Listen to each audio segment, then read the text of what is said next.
చంద్రబాబును నమ్ముకున్నాడు, పార్టీని నమ్ముకున్నాడు, కాంట్రావర్సీ జోలికి పోలేదు.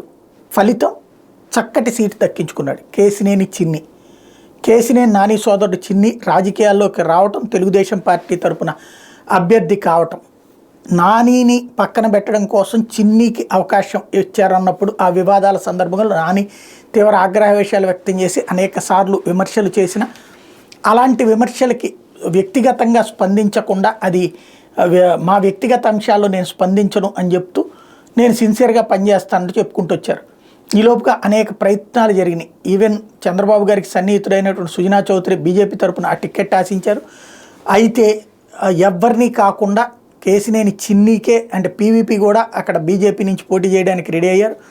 ఈవెన్ తెలుగుదేశంలోకి తరపున కూడా ట్రై చేశారన్నట్టు, లేదా తెలుగుదేశం వాళ్ళు ట్రై చేశారని కూడా వినబడింది. ఎందుకంటే అప్పుడు ఈ ఐవీఆర్ఎస్ సర్వేలు ఇవన్నీ కూడా వచ్చినాయి. ఫైనల్గా చూస్తే కేసినేని చిన్నీకి సీటు కన్ఫర్మ్ చేశారు. తద్వారా ఇన్ని రోజుల నుంచి పార్టీని నమ్ముకుంటూ అసెంబ్లీ నియోజకవర్గాల వారీగా జాగ్రత్త ఖర్చు పెట్టుకుంటూ పనిచేసినటువంటి చిన్నీకి పార్టీని నమ్ముకున్నందుకు, బాబుని నమ్ముకున్నందుకు, లోకేష్ని నమ్ముకున్నందుకు ఫలితం దక్కింది.